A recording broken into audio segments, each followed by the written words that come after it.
Okay, चलो ठीक है जी, हम लोग स्टार्ट करेंगे। कितने दिन रह गए फिर बताओ। How many days for the mains examination? हाँ जी दोस्तों, what, how many days are left? Days left is only 8।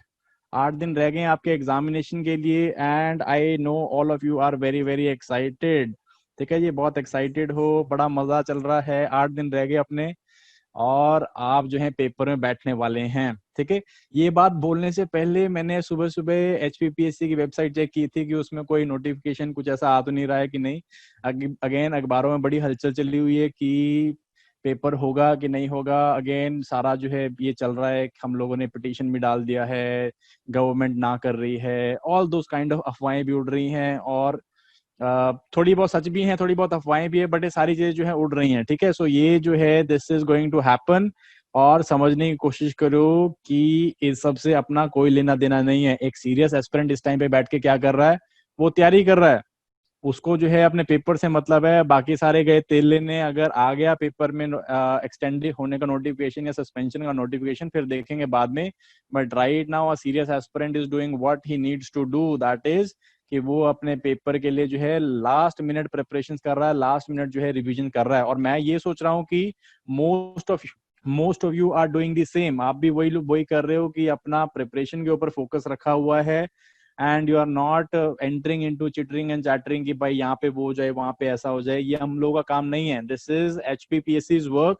अपना काम जो है वो ये है कि वहां पे अगर आपको जो है पेपर देना पड़ जाए तो you need to make sure कि वहां पे आप क्या कर रहे हो, अपना बोर्डिंग एंड लॉजिंग का जो है प्रबंध कर रहे हो। बहुत ज्यादा जरूरी है। ठीक है जी, बोर्डिंग एंड लॉजिंग के लिए अभी से हाथ पांव मारना स्टार्ट करो। इन केस 6 तारीख को पेपर हो जाता है और आपके पास बोर्डिंग लॉजिंग का प्रॉब्लम हो जाएगा, वो सारा चीज आपको देखना है। ठीक है, पास बनवा लो, बोर्डिंग लॉजिंग कर लो। 72 आवर्स के लिए जो है आपको इट इज अलाउड।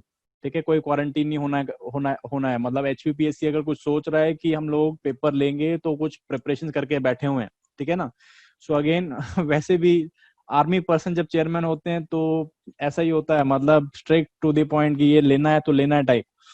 ठीक है ना। सो हो जाता है, कोई चक्कर नहीं है। आप इसको अभी सोचना नहीं है, आप जो है अपनी फाइनल प्रिपरेशन करो, वो बहुत ज्यादा जरूरी है। We are going to start, and देखो लाइव सेशन जो है अभी भी 8 दिन है, तो मैं अभी जो एसओपीज मैं पहले सोच रहा था कि आज के सेशन में मैं थोड़ा एसओपीज के बारे में बताता हूँ कि एसओपी क्या दे रखी है, और बेसिकली आपको जो है ओवर मतलब कौन कौन से फॉर्म्स लेके जाने हैं, कौन कौन से जो है डॉक्यूमेंट्स लेके जाने हैं। पर वो अभी बात नहीं करेंगे, उसके लिए अभी टाइम है, और हमने 2-3 सेशंस लेने हैं, उन सेशंस में हम लोग बात करेंगे। सो अभी भी मैं सिलेबस के ऊपर स्टिक करूंगा, सिलेबस की ही 3-4 चीजें बात करते हैं। जैसे कि आप अपने लाइव सेशन में देख रहे हो, हम लोग 2 लोग जो हैं ये सेशन लेने वाले हैं। पहला सेशन तो आप जैसे मुझे रोज देख रहे हो, पिछले 18-20 दिनों से आप देख ही रहे हो मुझे, तो आपको आधा पौना घंटा और देखना है मुझे, सो दैट मैं आपको 3-4 टॉपिक्स के बारे में बता सकूं जो कि बहुत ज्यादा इंपॉर्टेंट है। एंड अगर इनके ऊपर आप ढंग से काम करते हो तो मैं बता रहा हूँ आपको, you can easily easily take good numbers, good marks in this particular thing. ठीक है जी, आप जो है इसमें इजीली, मैं बात कर रहा हूँ, I am going to cover English का जो है almost almost 65% of the syllabus I am going to cover, and we are going to cover. तो इसको जो है अगर आप ढंग से करोगे, 10-10% की इंप्रूवमेंट ये करोगे, तो मैं आपको बता रहा हूँ आपके काफी अच्छे मार्क्स यहाँ पे आ जाएंगे। ठीक है जी, सो इसको जो है फोकस करना है। मेरा पहला सेशन का पहला पार्ट जो है जो मैं लेने वाला हूँ वो है एसए के ऊपर बात करूंगा। मैं अंग्रेजी की बात कर रहा हूँ, इंग्लिश पेपर की बात कर रहा हूँ। ठीक है जी, इंग्लिश पेपर जो आपका है 150 मार्क्स का, इसके ऊपर जो है थोड़े बहुत टिप्स एंड ट्रिक्स मैं आपको देने लगा हूँ। एसए के ऊपर बात करूंगा, प्रेसी के ऊपर बात करूंगा। 40 मार्क्स का एसए है, 22 मार्क्स की प्रेसी है, 10 मार्क का लेटर है, या फिर अगर कभी कभी रिपोर्ट राइटिंग आ जाती है तो ये 10 मार्क्स की। ये टोटल कितना हो गया? 40, 50, 60, 70, almost 50% of your syllabus is covered here only.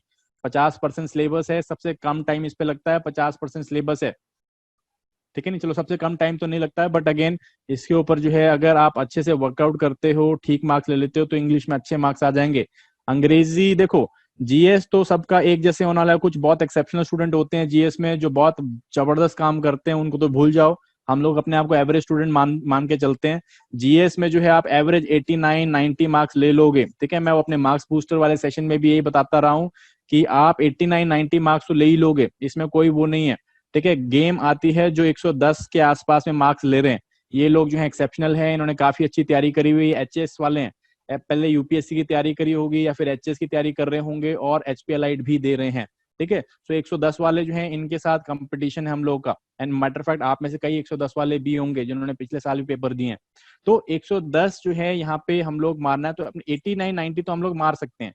वो 110 के लिए मैंने आपको सेशन में सीरीज में बताया था कि आप कैसे 110 मार्क्स ले सकते हो, उसको जो है आपको बड़ा अर्नेस्टली फॉलो करना है, बहुत ज्यादा जरूरी है।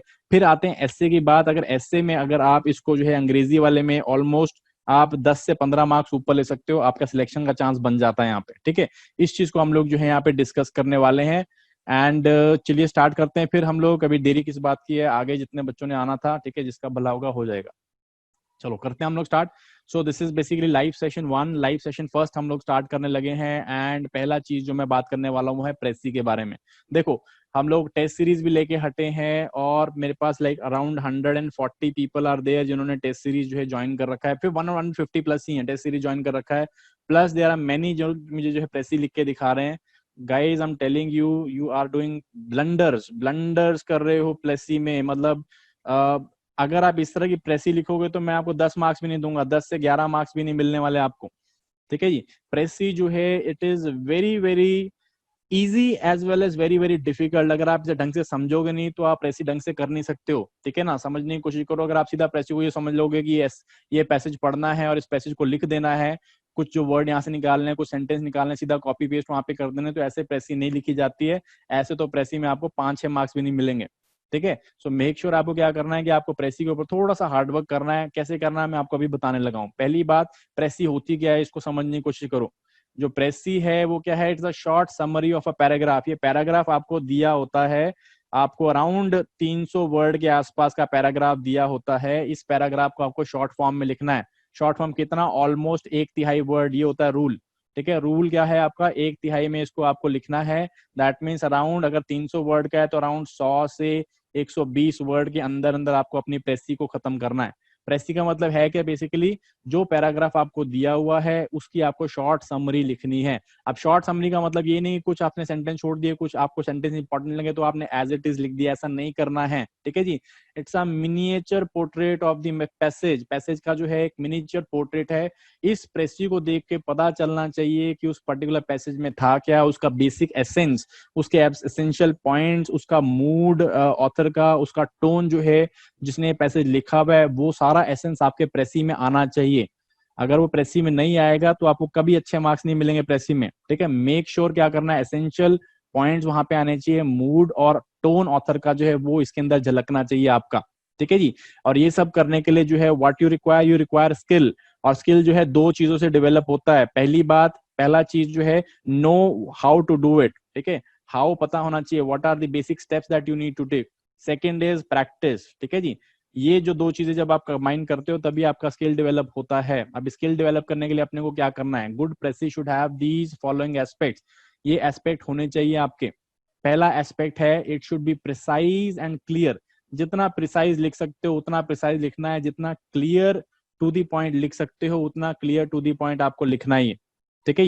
अगर ऐसा नहीं करोगे तो आपको मार्क्स नहीं मिलेंगे। Should be very very precise and very very clear. So यहाँ पे there is there any scope of flowery sentences. Flowery sentences लिख सकते हो, answer is no, big no. कोई फ्लावरी सेंटेंस यहाँ पे नहीं देना दोस्त। यहाँ पे जो जो मैंने प्रेसी देखे हैं उसमें फ्लावरी सेंटेंसेस दे रहे हो आप लोग, काहे को दे रहे हो, उसकी जरूरत ही नहीं है अपने को, ठीक है। Do not try to give flowery sentences, मतलब ग्रैंड इंट्रोडक्शन से इस तरह कुछ नहीं करना है। Just to the point, precise and clear point आपको देने हैं, ठीक है जी। Not just lifting word. ये बहुत बड़ा प्रॉब्लम है, स्पेशली जिनकी अंग्रेजी कमजोर है, जो इंग्लिश में थोड़े वीक हैं। वो लोग क्या करते हैं, वो पैराग्राफ पढ़ेंगे, पैराग्राफ से ये लाइन आपको इंपॉर्टेंट लग रही है, सीधी उठाई और कॉपी पेस्ट कर दी आपके प्रेसी में। भैया कॉपी पेस्ट नहीं करना है। कॉपी पेस्ट करोगे तो मर जाओगे, आपको नंबर नहीं मिलने वाले हैं। Copy paste is the very very, मतलब एग्जामिनर चिढ़ जाता है इससे, लिटरली एग्जामिनर चिढ़ जाएगा, because this is the only thing that you do not need to do in precis. Precis में आपको you do not need to copy paste the word जो कि पैराग्राफ में है, वो बिल्कुल नहीं करना आपको, ठीक है। सो ये पॉइंट को अवॉइड करना है। थर्ड थिंग इज अपने वर्ड्स में लिखना है, ऑब्वियसली अपने वर्ड्स में लिखने की कोशिश करनी है। पैसेज का एसेंस समझना है और पैसेज के एसेंस को समझ के जो है अपने वर्ड में उसे लिखने का कोशिश करना है, ठीक है। Again it should be a summary, एक समरी की तरह लगना चाहिए कि मिनिएचर वर्जन है ओरिजिनल पैराग्राफ का। इसको पढ़ के आपको ओरिजिनल पैराग्राफ पढ़ने की जरूरत नहीं लगनी चाहिए, ठीक है, it should B logically connected and good flow of words. अब पता क्या होता है स्टूडेंट्स, कई लोग जो है क्या करते हैं, वो अपने पैसेज को पढ़ते हैं और साथ साथ में जो है पॉइंट्स लिखते रहते हैं, जो कि बहुत अच्छी चीज है, बट अगेन इन पॉइंट्स को जो है देन जब कनेक्ट करने की बारी आते हैं तब फेल हो जाते हैं, कनेक्ट नहीं कर पाते। तो ऐसा लगता है कि इनका पैसेज जो बहुत टुकड़ों में बटा हुआ है, बहुत मैकेनिकली लिखा हुआ है, कोई लॉजिकल कनेक्शन नहीं है, कोई कोहेरेंस नहीं है, तो इतनी मेहनत करके जो है एक नंबर नहीं मिलता। ठीक है, लिटरली 5 या 6 नंबर देता हूँ मैं लोगों को, जो भी मतलब हमारे अंग्रेजी वाले टीचर हैं स्पेशली, तो 5 या 6 नंबर देते हैं। ठीक है, मैं भी कभी प्रेसी चेक करता हूँ। क्यों करता हूँ? बिकॉज सीएपीएफ में हम लोग के आते हैं, सीएपीएफ में जब प्रेसी आते हैं तो हम लोग चेक करते हैं उसको, एंड बहुत बुरे हालत होती है बच्चों की। ठीक है कि नहीं? Then try to be as coherent as possible. Coherence होनी चाहिए। कोहेरेंस का मतलब क्या है? आपने एक लाइन लिखी और एक लाइन और दूसरी लाइन के बीच में कुछ कनेक्शन होना चाहिए। ठीक है, हर लाइन के बीच में कोई कनेक्शन होनी चाहिए, एक स्टोरी बननी चाहिए, एक स्टोरी का जो है आपका एक एक करके स्टेप्स होने चाहिए उसके अंदर, तब जाके आपका प्रेसी जो है वो ठीक लगता है। एंड सबसे बड़ी बात है कि अप्रोप्रिएट टाइटल देना। ठीक है, अप्रोप्रिएट टाइटल आप कब देते हो? आप लोग जो है जैसे ही प्रेसी स्टार्ट करोगे एक अप्रोप्रिएट टाइटल दे दोगे, ऐसा नहीं करना है। टाइटल जो है वो प्रेसी लिखने के बाद आता है। जब आपने पूरी प्रेसी लिख ली उसके बाद आप उस प्रेसी को पढ़ो और वहां से एक अच्छा टाइटल निकालो, वो एक अच्छा टाइटल माना जाता है। ठीक है कि नहीं? एंड फाइनली जो है ऑब्वियसली आपको क्या करना है, जितनी डिटेल्स है प्रेसी की, जो इंपॉर्टेंट एस्पेक्ट्स दिए हुए हैं पैसेज के अंदर, वो आपके प्रेसी में होने चाहिए। अगर ये सब चीजें होंगे तब जाके आपका प्रेसी जो है वो ठीक होगा। अब राइट रूल्स क्या हैं आपको प्रेसी को फॉलो करने के लिए, अच्छे प्रेसी को लिखने के लिए? पहली बात क्या करनी है, जब भी आपने पैसेज स्टार्ट किया पढ़ना तो उसे पढ़ो, ढंग से पढ़ो और उसका सेंट्रल आइडिया निकालने की कोशिश करो। Identify the central idea. Central idea निकालना बहुत ज्यादा जरूरी है। ठीक है, once you identify the central idea, उसके बाद जो है आप क्या कर सकते हो, आप बाकी चीजें इसके अंदर इनकॉर्पोरेट करोगे। ठीक है कि नहीं? ये चीज करना बहुत जरूरी है। सेकंड चीज करना जरूरी है कि look out for total number of word. चलो एचपीपीएससी उसमें तो दिया होता है कि कितने वर्ड्स हैं, बट कई कई बार हमें प्रेसी में नहीं मिलते कि वर्ड्स कितने हैं, तो आप ग्लांस करके फटाफट देखो कितने वर्ड्स और कितने वर्ड में आपको लिखना है। अगर 300 वर्ड का प्रेसी है तो आपको पता है कि 110 वर्ड में आपको लिखना है, तो उसकी लिमिटेशन अपनी पता चल जाएंगी। ज्यादा अगर आप पॉइंट्स ज्यादा आप वर्ड लिमिट को आगे जाओगे तो उसके मार्क्स कटते हैं। ठीक है कि नहीं? देन एटलीस्ट 2 बारी पढ़ना है। जिसकी अंग्रेजी अच्छी है वो 2 बारी पढ़ो, जिसकी नहीं है वो एटलीस्ट 3 बारी तो पढ़ो। ठीक है, 3 बारी अगर अपनी प्रेसी पढ़ोगे तब जाके आपको सेंट्रल आइडिया, सॉरी अपना पैसेज पढ़ोगे तब जाके आपको अपना सेंट्रल आइडिया पैसेज का समझ में आएगा। और एक बारी जब आपको समझ में आएगा तभी जाके आप क्या कर सकते हो, आप उसको ढंग से लिख सकते हो। ठीक है, सो चीज क्या है, रीड एटलीस्ट ट्वाइस, रीड 2 बारी से ज्यादा या 2 तो बारी एटलीस्ट पढ़ना ही पढ़ना है। सेकंड, सेंट्रल आइडिया को आइडेंटिफाई करना है, साइड में कहीं पे लिखना है सेंट्रल आइडिया। तीसरे, आपको टोटल वर्ड्स पता होने चाहिए। एंड सबसे इंपॉर्टेंट बात है कि आप इंपॉर्टेंट पॉइंट जो भी पैसेज में दिए गए हैं उसके नोट्स बनाओ। नोट्स कैसे बनाना है? जो पैसेज आपका दिया हुआ है उस पैसेज के साथ में आप यहाँ पे नोट्स लिख रहे हो। ठीक है, ये इंपॉर्टेंट जो है पॉइंट्स है यहाँ पे हाईलाइट किए हुए। कई बारी मल्टीपल जो है पैराग्राफ के पैसेज होते हैं, तो आप हर पैराग्राफ से देखो कि यहाँ से क्या एसेंस निकल के आ रहा है, क्या इंपॉर्टेंट जो है यहाँ पे पॉइंट है, क्या ऑथर यहाँ पे बात कर रहा है, क्या उसने यहाँ पे तर्क रखा हुआ है, और उस हिसाब से जो है आप क्या करो वहां पे साइड में, अगर लिख सकते हो तो 1 या 2 लाइनें लिखो उसको समराइज करने के लिए, या वहां पे इंपॉर्टेंट पॉइंट्स को लिखो। ठीक है, हाईलाइट करो, पैसेज के अंदर ही इंपॉर्टेंट पॉइंट्स को हाईलाइट कर सकते हो आप। ये सब आपको करना जरूरी है। फाइनली जो है उसका क्या करोगे, आप एप्ट हेडिंग बनाने की कोशिश करो अपने प्रेसी की। एक बार आपने सारा कर लिया काम, फिर जो है आप अपने प्रेसी की हेडिंग बनाओगे। ठीक है, that is what you got to do. ये आपको करना है। नोट मेकिंग जो है बहुत असेंशियल, जैसे मैंने आपको बताया, यहाँ पे साइड्स में आप नोट बनाओ एंड इन पॉइंट्स को इवेंचुअली आप बाद में अरेंज करना बहुत ईजी हो जाएगा लॉजिकल मैनर में। कई लोग पॉइंट्स नोट्स बिल्कुल नहीं बनाते, बार बार पैसेज पढ़ते हैं, फिर बार बार अपनी प्रेसी में एक सेंटेंस लिखते हैं, फिर बार बार पैसेज पढ़ते हैं, बार बार प्रेसी में सेंटेंस लिखते हैं। ऐसे जो है कभी आपको कोहेरेंसी डेवलप नहीं होगी उस पर्टिकुलर प्रेसी के अंदर। ठीक है जी। Write in third person, third person में लिखना है और पास्ट टेंस को यूज करना है। Third person and indirect form में आपको लिखना है। इसको हम लोग मानते हैं कि this is the good thing, this is how you need to write the passage और द प्रेसी। ठीक है जी, third person indirect form and past tense में लिखना है आपको। ठीक है जी। देन उसके बाद अगर कोई नाम आ जाता है तो पहले हम लोग तो नाम ऑल टुगेदर अवॉइड करते हैं कि नाम लिखना ही नहीं है किसी के, क्योंकि जनरली वो एग्जांपल्स के तौर पे होते हैं। मान लीजिए कोई पैसेज में लिखा हुआ है कि मिस्टर एक्स ने क्या किया, उसने जो है उसने ऐसे लिख देते हैं, फॉर एग्जाम्पल मिस्टर एक्स ने अपनी जिंदगी के साथ अलाना फलाना किया एंड इससे जो है उसने कुछ सुधार किए। ठीक है, सो आपको जो है हम लोग इससे ऑल टुगेदर अवॉइड ही कर देते हैं कि इनको नहीं लिखना है। ठीक है, अगर आपको लगता है कि बहुत ज्यादा सेंट्रल है किसी पर्टिकुलर, उसका एग्जाम्पल बहुत ज्यादा सेंट्रल है, तो आप उसकी डेजिग्नेशन यूज कर सकते हो, नाम को अवॉइड कर सकते हो। ठीक है जी। अगेन इस पे आपको जो है थोड़ा कंसिस्टेंट रहने की जरूरत है, कंसिस्टेंट पैटर्न को अडॉप्ट करने की जरूरत है। जनरली हम लोग एग्जाम्पल्स को अवॉइड कर देते हैं, ठीक है। और अगर हो सके तो एक रफ ड्राफ्ट बनाओ। Rough draft I can understand कि एग्जाम पॉइंट ऑफ व्यू से एग्जाम के टाइम पे बनाना बहुत डिफिकल्ट हो जाता है, बट एक अच्छा आपको अगर प्रेसी लिखना है तो उसके अंदर जो है आपको रफ ड्राफ्ट, हार्ड मतलब थोड़ा बहुत जो है रफ आपको ड्राफ्ट बनाना पड़ता है, ठीक है। क्योंकि उसमें आपने पैसेज में साइड में पॉइंट लिखे, नोट्स लिखे और इंपॉर्टेंट जो इन्फॉर्मेशन है उसे हाईलाइट कर रखा है, एसेंस आपको पता चल गया। उसके बाद एक रफ ड्राफ्ट बनाओ। रफ ड्राफ्ट के बाद आपको पता चलेगा कि किस सेंटेंस का जो है उसका तालमेल नहीं बैठ रहा है, एंड किस सेंटेंस में जो है आपको लग रहा है कि इसको ट्वीक करने की जरूरत है या इसके ऊपर अपने वर्ड्स में लिखने की जरूरत है। That is how you are going to find it out, कैसे करना है, ठीक है। एंड ऑब्वियसली बिफोर राइटिंग आपको जो है ओरिजिनल को एक बारी दोबारा ग्लांस करना है, एक बारी दोबारा पढ़ना है। दो बारी पढ़ने के बाद आपने पॉइंट बना लिए, दोबारा एक बारी ऊपर ऊपर से फटाफट देखो कि उसमें से कोई इंपॉर्टेंट पॉइंट आपने मिस तो नहीं कर दिया, ठीक है जी। एंड फाइनली जो है अपने लास्ट में जो वर्ड आपने लिखे हैं उनको काउंट करो, एंड देन उसके बाद जो है आप क्या कर रहे हो, आप उसको अगर लिख सकते हो तो ब्रैकेट में लिख दो कि मैंने इतने वर्ड्स में लिखा है, ठीक है। That is what this is basically the standard SOPs operating procedures कि हम लोग कैसे जो है प्रेसी को अप्रोच करना है आपकी, ठीक है। सो ये आपको पता जल्द बता दिया ना, हाउ बता दिया। अभी प्रैक्टिस देख लेते हैं, ठीक है। प्रैक्टिस देखें फटाफट से। सो ये मैंने एक प्रेसी यहाँ पे डाली हुई है।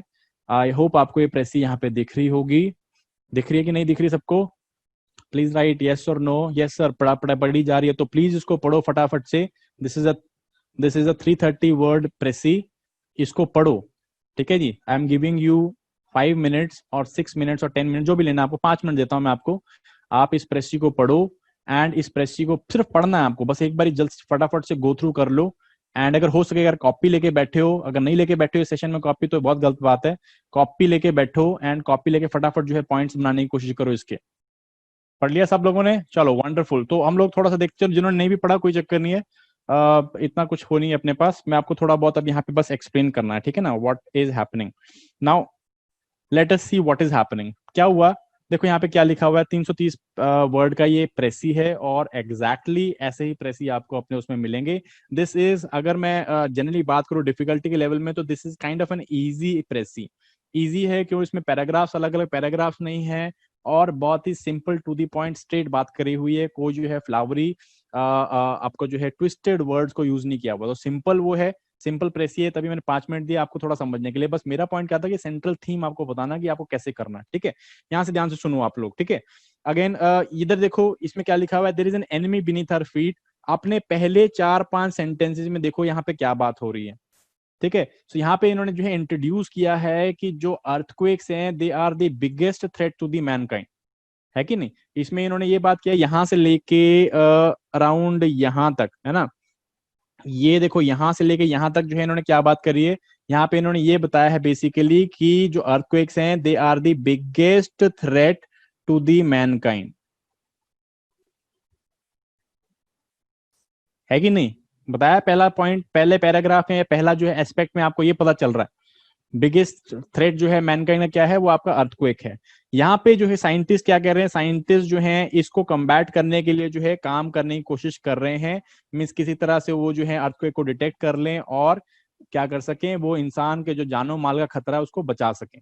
ये एक बात करने की बात करना है, ठीक है। Finding some way to combat earthquakes, and again कि नियर फ्यूचर में जो है we will be able to discover means to protect ourselves from the earthquake, ये बात हो रही है। फिर ये वाले पॉइंट्स में देखो अब क्या स्टार्ट हो रहा है, यहां से लेके आप देखो समवेयर यहां तक।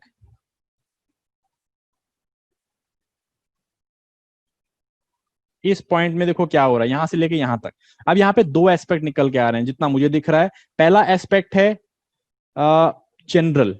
जनरल आपने ये वाले एस्पेक्ट में यहां से लेके यहां तक क्या बात करी है, यहाँ पे जनरल जो है डिस्ट्रक्शन की कैपेबिलिटी के बारे में बता रखा है अर्थक्वेक्स की, कि अर्थक्वेक जो है जनरली कितना जो है डिस्ट्रक्शन करते हैं, जनरल डिस्ट्रक्शन के बारे में बता रखा है कि नहीं। जनरल डिस्ट्रक्शन की जब भी आते हैं तो क्या होता है, विदाउट वार्निंग स्ट्राइक करते हैं, बहुत ज्यादा पावर होता है।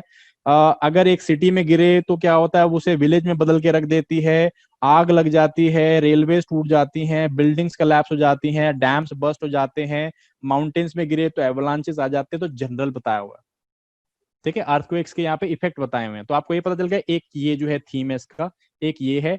कि बिगेस्ट इंट्रोडक्शन है कि अर्थ जो है अर्थक्वेक इस तरह से होता है, या ये थ्रेट है मैनकाइंड के लिए। Second general destruction. थर्ड इसने एग्जांपल्स लिए हैं, ठीक है। एग्जांपल देखो इसने लिए इसने बात करी लिस्बन की जहां पे 450 लोग मरे, पेरू में जहां पे 50,000 लोग मरे, अलास्का में कि 1968 में अलास्का में आया था, पर उसमें लोग बहुत कम मरे थे क्योंकि यहाँ पे पॉपुलेशन नहीं थी, बट इतना पावरफुल अर्थक्वेक था कि जो स्टेट है, जो सारा अलास्का है, वो 80 फीट जो है पैसिफिक की तरफ चला गया था कांप कांप के, ठीक है ना। सो ये जो है बहुत बड़ा जियोलॉजिकल अपने आप में, मतलब ये बता रहा है बेसिकली अर्थक्वेक की पावर कितनी है एग्जांपल्स के थ्रू, है ना।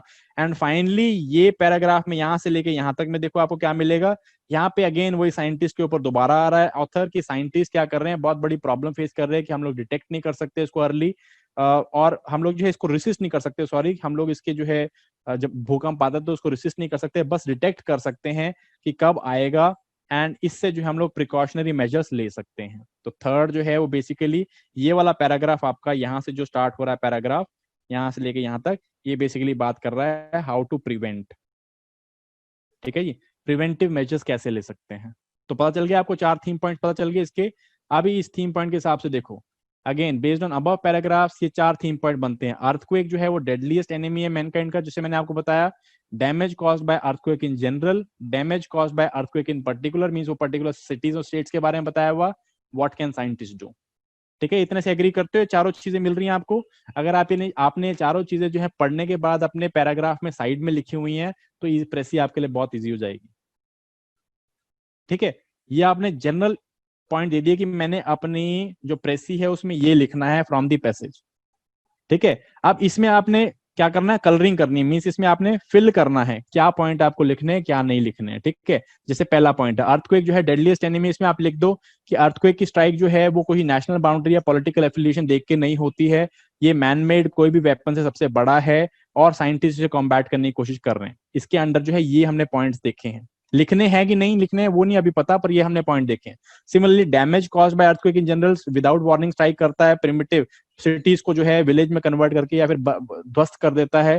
देन उसके बाद इन पर्टिकुलर सॉरी ये पॉइंट यहाँ पे लिख लो कि माउंटेन सीज को जो है वो कम ऑल राउंड डिस्ट्रक्शन करता है। इन पर्टिकुलर में लिस्बन को डिस्ट्रॉय किया, पेरू को डिस्ट्रॉय किया, और अलास्का को हिट किया। एंड फाइनली साइंटिस्ट क्या कर सकते हैं, वो साइंटिस्ट जो है इसकी पावर को रिसिस्ट नहीं कर सकते, बट इसको प्रिडिक्ट कर सकते हैं, ठीक है। सो इन मेन हेडिंग्स के अंदर ये पॉइंट्स आपके आने चाहिए, और अगर ये पॉइंट्स आपके प्रेसी में आ रहे हैं then you will get 65% of the marks, also depending upon कि आप किस तरह से इसे ग्रामेटिकली करेक्ट लिख रहे हो, ठीक है। ग्रामर जो है वो बहुत ज्यादा इंपॉर्टेंट रोल प्ले करेगी। So let us find the particular precis, ठीक है। ये जो प्रेसी मैंने यहाँ पे लिखी हुई है, अर्थक्वेक द ग्रेट डिस्ट्रॉयर, ठीक है। तो ग्रेट डिस्ट्रॉयर इसमें ऑलरेडी किसी ने बात कर दी थी यहाँ पे, अर्थक्वेक द ग्रेट डिस्ट्रॉयर्स, ये हो गया। एंड इसके बाद आपने जो है इसका प्रेसी लिखा, पहला पार्ट हमने देखो यहाँ पे लिखा, दिस इज फर्स्ट पार्ट, ठीक है जी। ये फर्स्ट पार्ट आप देख सकते हो। Let me change the colour, कोई अच्छा सा न्यूट्रल कलर लेते हैं। Okay, so let me take this purple colour. So पहला पार्ट आप यहाँ पे देख सकते हो, ये पहला पार्ट यहाँ से यहाँ तक का है। अर्थक्वेक मैनकाइंड की डेडलीस्ट एनिमी है, नेशनैलिटी उसको स्ट्राइक करने के बिना कुछ नहीं सोचती है, ठीक है जी। एंड सेकंड जो है आपका क्या है, सॉरी इसको यहां से लेके यहां तक नहीं, मैंने थोड़ा वो गलत लगा दिया है, ठीक है। It is somewhere from here to here, है ना, यहां से लेके यहां तक का। ये पहला इंट्रोडक्शन हो गया आपका, ठीक है। ये दो आपने यहाँ पे पैराग्राफ लिखे हैं और पॉइंट सेंटेंस लिखे हैं। देन आपने जनरल बताया कि स्ट्राइक से क्या होता है, ठीक है।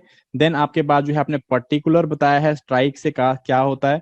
यहाँ पे जो आपने कहा कोई लिस्बन में आने से 450 लोग मरे, पेरू ने जो आने से 50,000 मिले, अब मरे, अलास्का में जो है 80 फीट जो है पैसिफिक की तरफ चला गया था।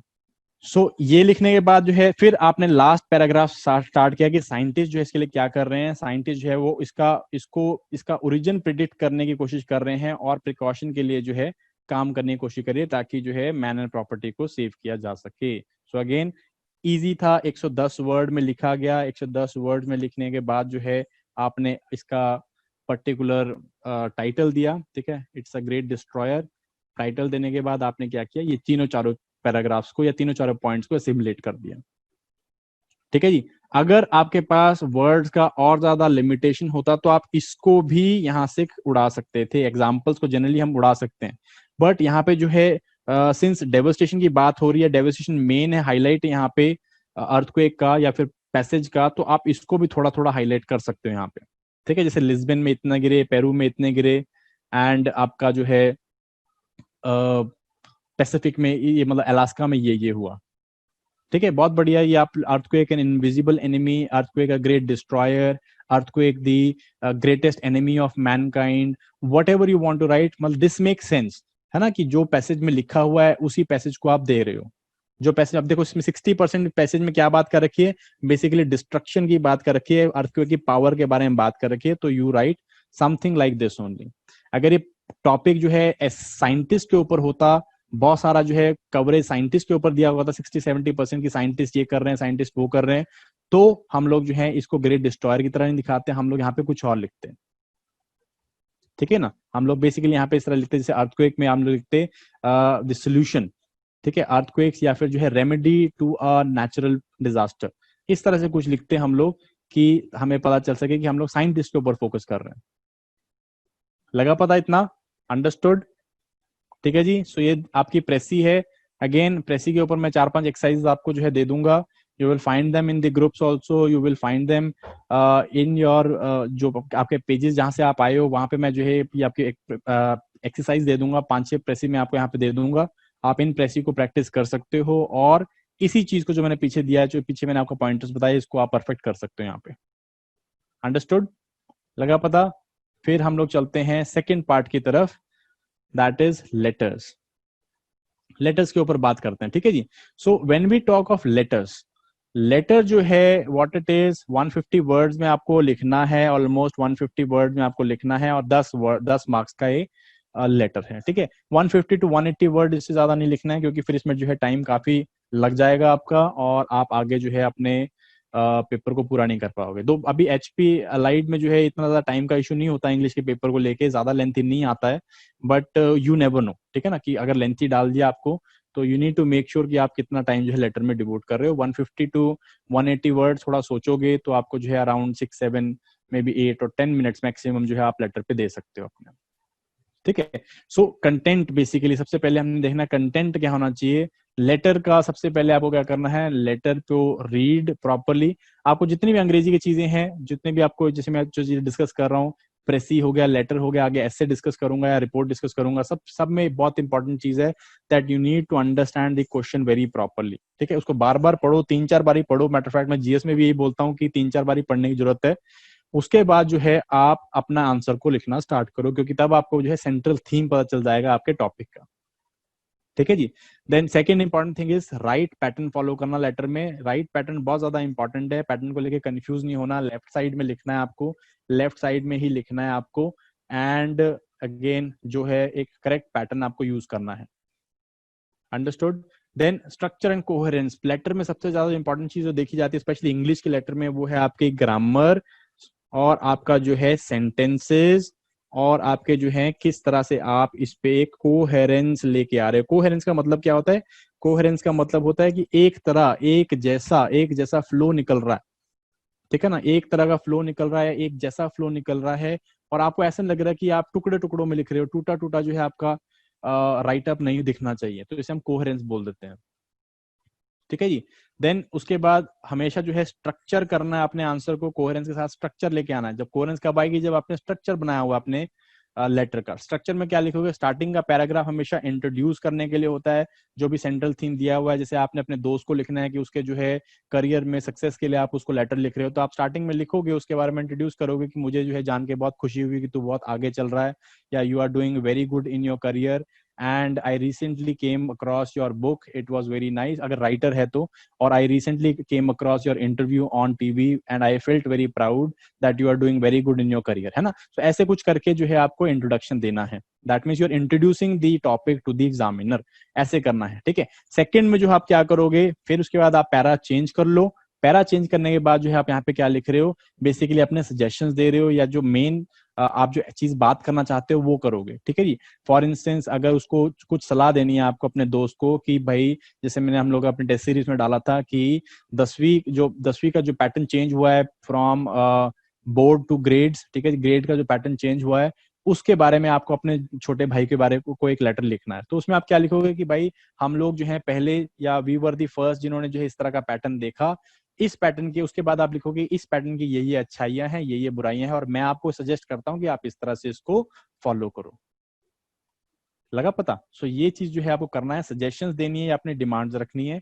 ठीक है, अगर आप जो है फॉर इंस्टेंस एक फॉर्मल लेटर लिख रहे हो किसी म्युनिसिपल कमिश्नर को कि हमारे मेरे रोड के आसपास में गड्ढे हैं, मेरे जो गली की रोड है वो प्रॉपरली बनी नहीं हुई है, तो उसके ऊपर आप इस तरह से लिखोगे सजेशंस। ठीक है ना? आप यहाँ पे क्या लिखोगे, इंट्रोड्यूस कैसे करोगे, sir I am a resident of this this this and I want to bring to your notice this particular problem in my locality. तो ये इंट्रोडक्शन हो गया आपका। उसके बाद आप क्या लिखोगे, उस पे आप अपने जो है चीज को लिखोगे, योर सजेशन या योर डिमांड। ठीक है, so I request you, the locals are having a lot of problem using this road because of potholes and all and because of stray cows and all, whatever you want to say। तो वहां पे आप लिखोगे ये demand है and I suggest you to do this this this this this and we shall be thankful to you, है ना? तो उसका अप्रोप्रिएट कंक्लूजन जरूरी है। ठीक है, भाई वाले में लिख रहे हो आप, जैसे वो भाई को आपने ग्रेड्स के बारे में बताना था, सो फाइनली आप लिखोगे कि I hope that this letter made और this letter brought gave you some kind of insights and you will have less stress as you are entering into a new particular exam pattern। so इस तरह से आप कुछ conclude करो। ठीक है ना? इस तरह से आपको एक चीज करनी है। ग्रामर वोकैबुलरी के ऊपर बहुत ध्यान देना है। ग्रामर वोकैबुलरी जो है वो लेटर का सोल होता है। अगर उसको आप ढंग से नहीं करोगे तो क्या होगा, eventually you will not get marks.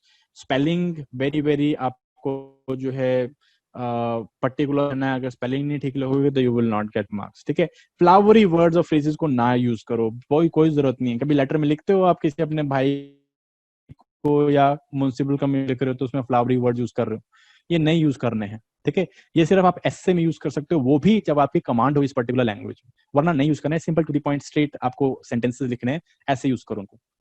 ठीक है जी। देन उसका लेटर की बॉडी में जो है अप्रोप्रिएट सैल्यूटेशन होना चाहिए, सब्जेक्ट का प्रोसाइज इंट्रोडक्शन होना चाहिए, और फाइनली जो है आपका जो एंडिंग है उसमें योर सिंसियरली या एक कॉम्प्लीमेंट्री एक्सप्रेशन होना चाहिए, sincerely, truly, your faithfully, whatever. And always stick to the word limit को आपको जरूर स्टिक करना है। ठीक है, बहुत जरूरी है। चलो फटाफट से फॉर्मेट देखते हैं हम लोग। फॉर्मेट ये है आपका। ठीक है जी, फॉर्मेट में जो है हम लोग क्या करते हैं, लेफ्ट साइड लिखते हैं फॉर्मेट। लेफ्ट साइड में आप लोग जो भी है आपका एड्रेस देते हो। ठीक है, पहले आता है सेंडर का एड्रेस। ठीक है, मींस आपका अपना एड्रेस जो आप लिख रहे हो, लिखना चाहते हो नहीं लिखना चाहते हो ये कंपल्शन नहीं होती है। If you want to write you can write your own address, then you can write your receiving address. Generally हम लोग जो है रिसीविंग एड्रेस से स्टार्ट करते हैं, फिर हम लोग कहाँ पे अपनी चिट्ठी पोस्ट कर रहे हैं। उसके बाद आप सैल्यूटेशन लेते हो। ठीक है जी, सैल्यूटेशन लोगे, सैल्यूटेशन में आप डियर XYZ लिख रहे हो। ठीक है, फॉर इंस्टेंस अगर इसमें भी देखो फॉर्मेट में भी दो हैं, एक फॉर्मल लेटर है एंड एक इनफॉर्मल लेटर है। जो फॉर्मल लेटर है उसमें सैल्यूटेशन कुछ और होगा, रिस्पेक्टेड यूज करोगे आप वर्ड। ठीक है ना, रिस्पेक्टेड यूज करोगे, रिस्पेक्टेड सर या रिस्पेक्टेड मैडम। और अगर आपका जो है इनफॉर्मल लेटर है, फॉर इंस्टेंस मदर को लिख रहे हो या ब्रदर को लिख रहे हो, तो आप उसमें डियर यूज करोगे। ठीक है कि नहीं? उसके बाद आप यहाँ पे सब्जेक्ट लिखोगे। अब सब्जेक्ट का भी जो है थोड़ा सा कंट्रोवर्सी है। कंट्रोवर्सी क्या है कि शुड वी राइट सब्जेक्ट और नॉट। वो आप लिखते हो ना कि subject is to request the renovation of the road near this locality. तो सब्जेक्ट आपको लिखना है कि नहीं लिखना। सो अगेन मल लेटर लिख रहे हो, सो यू मे और मे नॉट राइट। आपको जरूरत नहीं है, यू मे और मे नॉट राइट। आपको लिखना है तो लिख सकते हो, नहीं लिखना चाहते हो तो नहीं लिखो। इनफॉर्मल लेटर में आपको सब्जेक्ट लिखने की कोई पाबंदी नहीं होती है। But when you are writing a formal letter, in a formal letter you must give a subject. Subject देना बहुत ज्यादा जरूरी है। ठीक है जी। So first thing is your address. अगर आप सेंडर्स का भी लिख रहे हो तो बहुत बढ़िया है, सेंडर्स रिसीवर्स एड्रेस। देन उसके बाद आप डेट लिख रहे हो, सैल्यूटेशन दे रहे हो और सब्जेक्ट दे रहे हो। ठीक है, सैल्यूटेशन सब्जेक्ट जो है आप पहले दोगे, सॉरी सैल्यूटेशन बाद में दोगे, सब्जेक्ट आप पहले दोगे। अंडरस्टूड? सो इसके बाद आप क्या लिखोगे, आप लिखोगे body of your letter. Body में आप क्या लिखोगे, बॉडी में जो है जो भी आपको लिखना है, फर्स्ट इंट्रोडक्शन this and मैं जो है आपकी I want to bring to light this particular problem, ठीक है ना, that is what you are going to do, that you need to bring to light a particular problem. Understood? This is your introduction. फिर उसके बाद आप जो है अपने डिमांड और सजेशन लिख रहे हो। You are writing your demands और suggestion, sir I want this to be done, और आई हैव दिस सजेशंस, ठीक है। एंड फाइनली आप जो है उसे कंक्लूड कर रहे हो, I shall be very thankful to you, looking forward to see you, और looking forward to hear from you, और आप लिख सकते हो कि looking forward to get this particular issue rectified, whatever you want to say, यहाँ पे आप लिखोगे। फाइनली साइन ऑफ करोगे, lots of love, in case अगर आप अपने छोटों को लिख रहे हो, रिस्पेक्टेड, या आप यहाँ पे योर्स फेथफुली लिखोगे, या योर ओबीडियंटली लिख सकते हो, योर सिंसेरली लिखोगे, whatever you want to, ये जो है आप यहाँ पे लिखोगे, ठीक है। जब आप फॉर्मल लेटर लिखोगे तो आप योर सिंसेरली लिख सकते हो, या अगर आप अपने सीनियर को लिख रहे हो तो आप ओबीडियंटली लिख सकते हो, या योर फेथफुली लिख सकते हो। अगर आप अपने जूनियर्स को या अपने क्लोज्ड वन को लिख रहे हो तो आप लॉट्स ऑफ लव लिख सकते हो, with lots of love, your name and जो भी है, ठीक है। So that is how you got to do it. So यहाँ पे जो है मेरे पास दो मैंने आपको क्वेश्चंस दे रखे हैं for the, one is informal letter, कि आप अपने मदर को जो है 300 वर्ड्स में, 300 वर्ड्स मैंने ज्यादा बोल दिया, चलो यहाँ पे 200 वर्ड्स में आप अपनी अचीवमेंट्स के बारे में बता रहे हो कि आपने कॉलेज में क्या अचीवमेंट्स करी हैं। So write an informal letter to your mother in about 300 words telling your achievements in the college. So this is an informal letter, and you know how to write an informal letter, so I'm expecting you to write this informal letter. Second is formal letter लिखना है municipal commissioner को, complaining about the state of roads in your area, कि भाई मेरे शहर के roads में गड्ढे बहुत, ठीक है, या स्ट्रीट लाइट्स नहीं है, whatever you want to, and लिखा हुआ सिंस दोनों यूज करनी है फिर, एंड स्ट्रीट लाइट्स। सो आप जो है यहाँ पे इस तरह स्टार्ट कर सकते हो कि sir I M resident of this this this this this and I want to bring into light two important problems in my locality. First is that the state of roads is very, very bad. Yesterday or day before yesterday, one of the neighbors of mine, he fell into a pothole, he broke his hand. ये आपने कुछ लिख दिया। Lack of street lights, again, night जो है it becomes very, very dangerous for normal commuters to commute. और यहाँ पे आप लिख सकते हो there is a chance of snatching or there's not chance of some kind of social crime. So आप इसको जो है इस तरह से लिखो। So I request you to do this, whatever. आप समझ गए मेरी बात को मैं क्या करने की कोशिश कर रहा हूँ। So you need to write both of these letters and try to find your hand कि आप कितना अच्छा इसमें लिख रहे हो। Again, जो तो अंग्रेजी में बहुत अच्छे हैं तो इनको comparatively easy लग रहा होगा, but I still want you people to write it.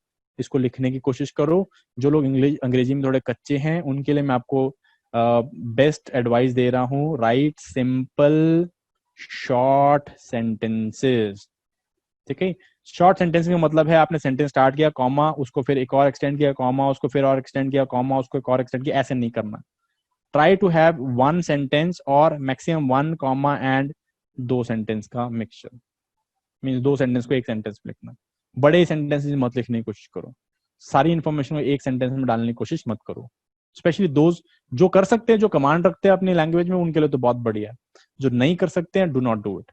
जो इंग्लिश में कच्चे हैं, ऐसा कोई चक्कर नहीं आता, नो बेसिकली इसमें कोई शर्म थोड़ा है कि अंग्रेजी में कच्चे हो, तो क्या फॉरेन लैंग्वेज है, कच्चे हो तो कच्चे है, ठीक है। अगर जो अंग्रेजी में अच्छे हैं तो वो देख लेना, उनके हिंदी में हाल देख लेना, हिंदी में बुरे हाल है उनके।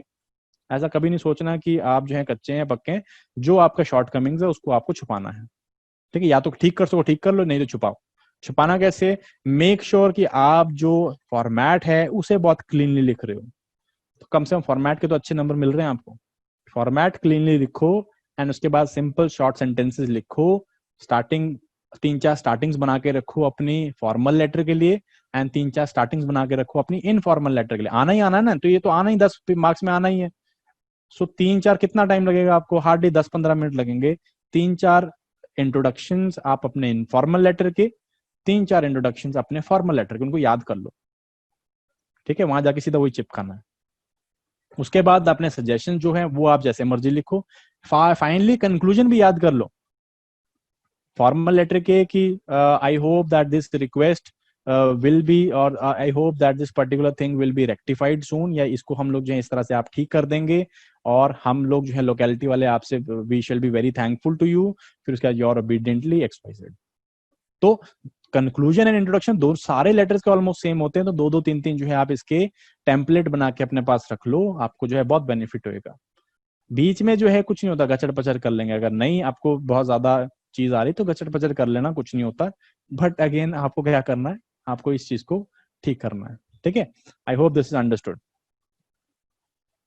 You can right any kind of format, ABC address format भी लिख सकते हो आप, जो है ओरिजिनल एड्रेस भी लिख सकते हो। अगर तो हाईलाइट किया हुआ है कि आपका जो भाई है वो बेंगलोर में रहता है, तो आप वहां पे कुछ भी लिख सकते हो, टू ये एंड बेंगलोर का कुछ लिख, लास्ट में बेंगलोर लिख देना बस।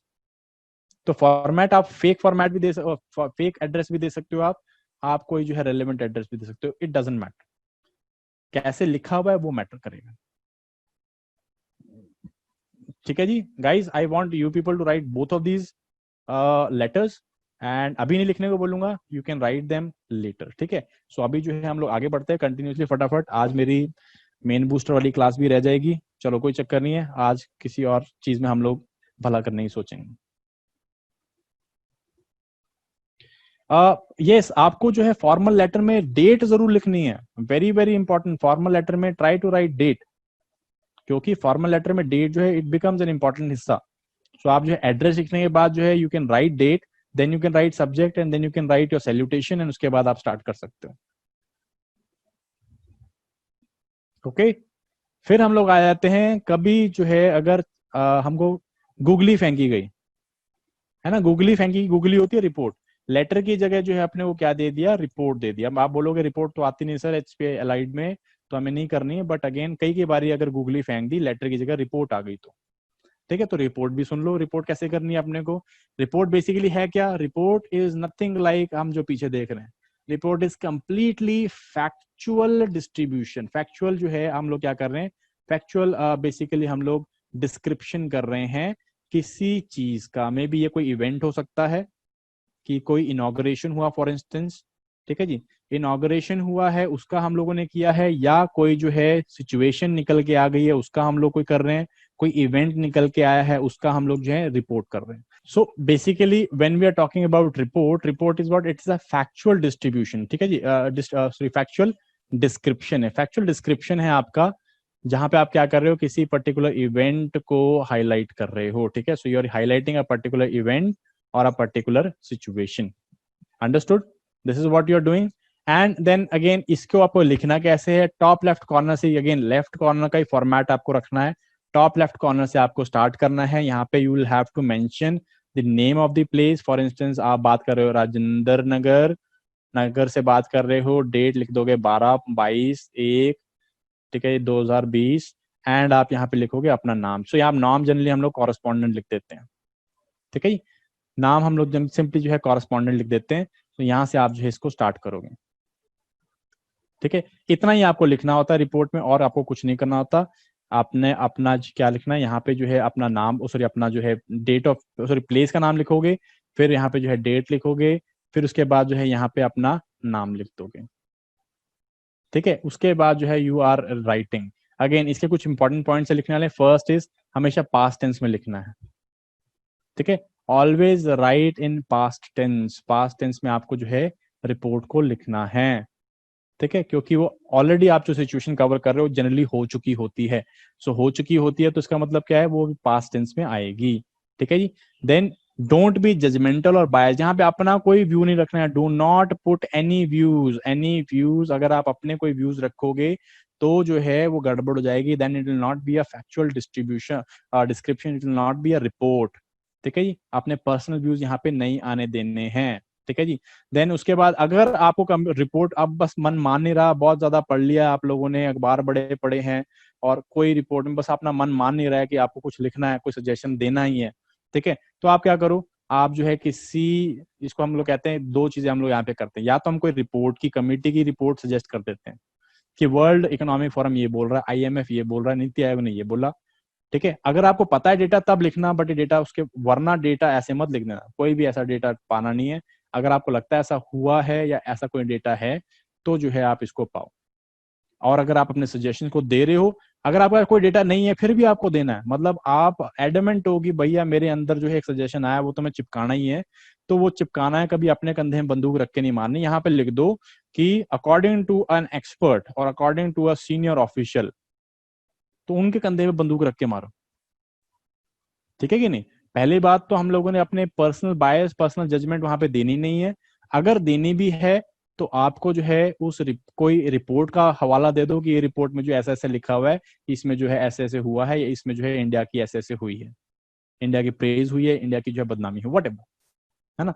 अगर आपको सजेशन के लिए कोई रिपोर्ट भी नहीं मिल रही है तो आपको धक्का रिपोर्ट नहीं बनानी है, आप सीधा बोल दो कि एक्सपर्ट के हिसाब से या सीनियर ऑफिशियल के हिसाब से इस पर्टिकुलर सेमिनार में ऐसे ऐसे हुआ था जो कि अच्छा नहीं था, या अपना सजेशन देना है कि हम लोग जो है इसको ठीक करने के लिए ऐसा ऐसा कर सकते हैं। सो एक सीनियर ऑफिशियल बोल रहे थे कि एक सीनियर ऑफिशियल ने जो है बताया हमको, एक एक्सपर्ट के हिसाब से अगर मैं मानी जाए, इकोनॉमिक एक्सपर्ट्स बोलते हैं कि ये पर्टिकुलर जो पॉलिसी है वो फेल होने के कारण ये है। अपने कंधे में बंदूक नहीं रखनी। अंडरस्टूड? लगा पता?